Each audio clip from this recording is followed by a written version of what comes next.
Hey guys, so today I wanted to show you a little bit about how I make a Locators track in Ableton.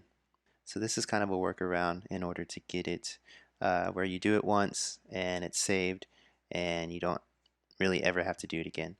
So what I want to do is open up a multi-track file project that they have whenever you download from them, and yeah, so let's just open up a song. Alright, so here we go. This is what you see whenever you get a song from multi-tracks. So the first thing we're going to do is add a Midi track. So the easiest way to do it is Command Shift T, and you can see there it has called it a locator track. I renamed that, and whenever you rename it, you can save it as a default MIDI track, so that way every time you drop it in, it's named what you want it to be named. Like I said, you could call it markers, locators, you can call it whatever you want. But yeah, so you can see it's already highlighted for me. So if it wasn't, just highlight from the end of the song all the way to the beginning of the song. And what you're going to do now is you're going to make a MIDI clip.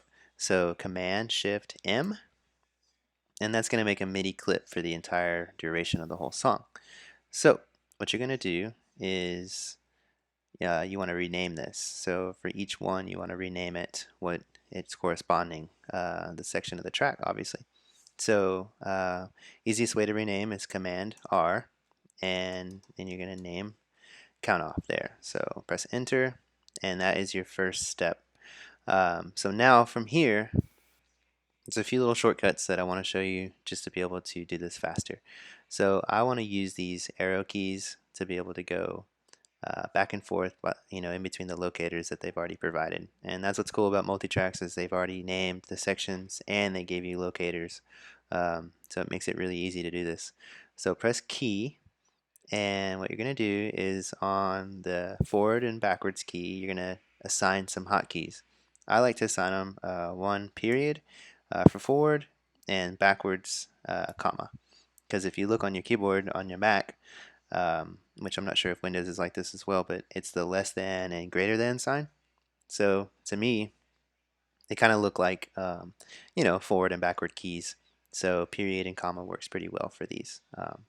So now that you're here, this is going to start the beginning of the algorithm that you're going to use. There's four parts. There's splitting, there is moving to the next marker, there's renaming, and press enter. And that is it. So literally going to split it, move to the next marker, rename it, enter, and start over. So first thing to split is Command E, and then you're going to press period to get to the next marker. You're going to rename it, so press Command R, and then you're just going to rename it. So for some reason that didn't work. There it goes, Command R, and you're going to rename it and press enter. So now you're going to start it over again. So Command E, period, Command R, name it, enter. Command E, period, Command R, rename it, and enter. So you can see you just keep doing this and go along, um, for each section of the song. And obviously it's pretty repetitive. Takes a little bit of time, to kind of get used to it, but eventually you get faster and faster, and I'm definitely not as fast as... Okay, so here's like a duplicate section of the song. You just press Command E, period, and then you start it over again because it's going to automatically name it for you, so that's pretty cool. So start it over, verse 3, Command E, period, Command R, pre-chorus. It's kind of tedious. The cool thing is that you're not having to listen to the track to know where you're at. It's already named for you, so you're literally just doing it, and you're not having to actually listen to the guide and annoy the people around you. You don't even have to use headphones because you're not listening to anything. You can do it while you're watching TV or whatever, and it's pretty cool. Okay, when you get to the end and you split it, you can't press period because it's going to go to this marker here, and you have to actually be clicked into on the MIDI clip somewhere. So you can press the arrow key that is underneath the shift bar, or just click there, whatever, and then rename it. But if you click the next marker and you try to rename it, it's not going to work. So you actually have to be clicked on it somewhere. Okay, so here you go. Just kind of double check your work, make sure everything's totally named right. But at that point, you're finished with this, and we're gonna save this and exit out. So exit, it'll save as, and I'm just gonna leave it the same way. I'm not gonna change the name or nothing. I'm just gonna replace the actual MIDI. I'm sorry, the multi-track file that came. That way, it's just embedded straight into the file that they give you. You don't have to rename it some different project or something like that. It's just easy. It's just in there and ready to go. So let's drag this into a project or like an actual set list that you would be using on a weekly basis. So here's one that I've started. So let's do it. Let go here. Let's open up our search thing. Just find your folder that you have all your stuff in, and I'm going to go to let go. Here it is right here. Okay, it's not going to be in the wave multitracks because it's not a wave file. It's it's not audio, but it's going to be in the ALS multitrack file. So there you go. You can see Locator, and you just want to drag that in. I like to drag it in the top. That way it's right above my guide, and you can minimize it. So now they're all there. And if you zoom in, it looks a little less bundled. But yeah, they're all there in a perfect spot. So from here, what you want to do is make locators, or at least you don't have to, but at least I like to, and I know that a lot of people that use locators are going to be used to the lines because they are pretty useful. So what you're going to do is make a hotkey for this set button here. You want to be able to make a locator right there, and you don't want to have to go up here and click add locator every single time, and you don't want to have to use your mouse to go over here and set it every time. So what I do is I make a hotkey, and right here I've used the asterisk or apostrophe, I don't know exactly which one it is. It's right underneath the escape key. It's got the squiggly line for like Spanish and stuff like that. You can use any key obviously, but I just like to use that one because it's with my left hand, and I'm going to be using my mouse with my right hand and clicking that with my left hand. So pretty cool. So all you have to do is, instead of actually clicking where you want it every time, you just click the MIDI clip itself. So chorus, refrain, instrumental, instrumental, and just go along and literally just click it. So I know you're looking at this and saying, oh, there's one thing I don't like about it. Oh, I messed up. And I am with you. I don't like the numbers either. So at this point, what I'm going to do is rename all these. So I'm going to click on the last number, press Command R and spacebar.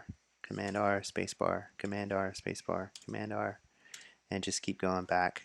I like to work from the back to the beginning of the song, the end of the song to the beginning of the song, because if you go the other way, sometimes they overlap each other, and it's a little harder. So plus you're already there at the end of the song anyways, so just work your way back. And yeah, oops, obviously you could minimize this a little bit, zoom out, and they're not so hard to find. You'd have to keep scrolling, but boom, there you go. Literally all that was done in a matter of a few minutes, and it's all marked and looks exactly the same, um, you know, as the markers up here. So the couple cool reasons to do this is because now you have extra real estate to be able to mark stuff. So say this instrumental, I don't know, for whatever reason, you're going to do a halftime or something like that. Well, now you can rename that and put halftime. Oop, half rhyme. Um, so you have extra space to be able to make little cues, and you're not having to do it in the same line. Like say if this was called verse 3, then you'd have to put halftime. And yeah, you could do it. It's fine, but really it's like so much cleaner to just be able to have that, and it's like boom, verse 3, halftime. Like it just, you can see it easier. Um, so, anyways, I think that's cool. Another cool thing is say you are like doing the instrumentals and you want to like loop them. Well, instead of having to like drag this and highlight this whole section and then press Command L, or like press Shift, over here with two hands, especially if you're playing guitar. What you can do is actually just click on the section itself. So click on this section, Command L, boom, it's gonna repeat that section, and anywhere you click is gonna do that. So that's pretty cool. It's like there's a lot more real estate there to be able to click on, especially in a live setting. It's hard to like be tedious and like get the little selection out. You can just like click on it, boom, you know that it's gonna be that whole section. So one last thing I'll show you, when you go to do your second song and you want to drag that in. So this is uncomplicated in F. You're going to come down, you're going to find it, Locator. Okay, now you're going to drag it in. The problem is, it's like, where's it at? Okay, well, it is all the way back over here in the first song. So it's this one, it's underneath this one, obviously. So you're going to click the end, go back to the beginning, highlight the whole thing, and you're just going to cut it. You're going to press wherever that song is, 2, 3, 4, 5, wherever wherever that song actually is, and then you're going to paste it. And boom, there it is. It is already ready to go, and just delete that extra locator track. And then here, same thing. We're going to just go and keep marking these and do that process over again. And you're going to just see how much faster to do one song, that it is. And especially the fact that you've already done it once and you don't have to do it again. Whatever reason, yeah, you don't have to do it again. It's done once and it's great. So it's way faster, and I would definitely recommend doing this. I think that it's versatile, and also it's practical. Some of the stuff that you can do, and it just seems like it makes more sense than doing it every single time. But yeah, so I hope this helped you, and I hope that this is kind of useful, and maybe this can kind of speed up the process that you're doing every single week. And it looks pretty similar to what you've already been doing. If you are using locators and actually renaming them, um, so it looks pretty similar, but also at the same time it has a little bit more functionality, and obviously it's way faster than doing it every single time.